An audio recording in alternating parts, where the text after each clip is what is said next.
আসসালামু আলাইকুম। এখন আপনাদের দেখাবো কাসকি মাছ চচ্চড়ি। সাথে থাকেন। এখন রাত্র 9:30 বাজে, তাই কাসকি মাছ রান্না করতে আসলাম।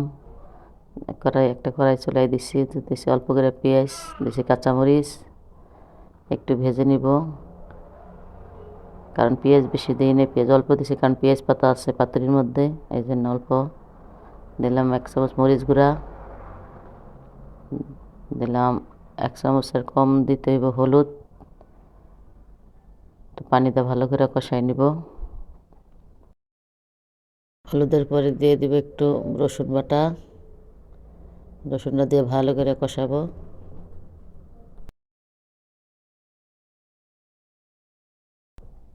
কাসকি মাছটা হলুদ দিয়ে লবণ দিয়ে রাখছি, হাতে মাখায় সরাইতে পারতাম। আর এখানে দিচ্ছি আলু কুচি, আর হলো পেঁয়াজ পাতা, আর হলো ইতালি জুকুনি কয়, কোমরের যে লম্বা লম্বা কোমরটা হয় চিকন, ইতালিতে বলে জুকুনি, ওইটা। মশলাটা কষানো হয়ে গেলে একটু লবণ দিব। লবণ দিয়ে তরকারিটা দিয়ে ভালো করে মিশাই নিব।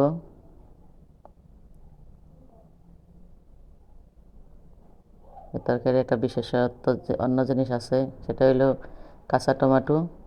কাঁচা টমেটোটা ভালো করে কুচি কুচি করে কাইটটা ধুইয়া দানাগুলো ফেলে দিছি। এটা দিয়ে রান্না করে খেয়ে দেখেন। আমি আরেকদিন খাইছি, অনেক মজা, তাই আজকে আবার রান্না করলাম। সবসময় তো পাকা টমেটো দিয়ে খাই, আজকে খেলাম কাঁচা টমেটো দিয়া। খাইয়া দেখবেন। সাথে একটু জিরা দিয়া পানি দিয়া ভালো করে মিশাই নিব।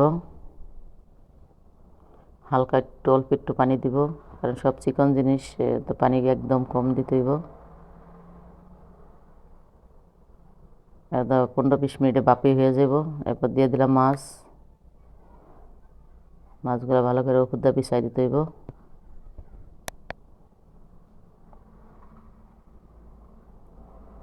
মাছটা ভালো করে বিছাই দিতে হইব সুন্দর করে, আস্তে আস্তে সময় নিয়ে। তারপর ডেকে দিব। আরেকদিকে ডাল রান্না করতেছে আম দিয়া, ডালটা বাগার দিয়ে দিলাম। ভাত হয়েছে। এরপর আবার ছোটো মেয়ের পাস্তা রান্না করতে হবে, এদিকে আমার তরকারি হয়ে গেছে, ধনিয়া পাতা দিয়ে দিছিলাম, দেখাইনি, সেই জন্য দুঃখিত। ডাল হয়ে গেছে, মেয়ের পাস্তা চলাই দিছি। দেখতে কেমন হয়েছে জানাইবেন, খেয়ে দেখবেন একবার রান্না করে। রাত্রের জন্য রান্না করলাম, যে দুপুরের তরকারি আছে, আমাদের রাত্রের খাবার। সবাই ভালো থাকবেন। আসসালামু আলাইকুম।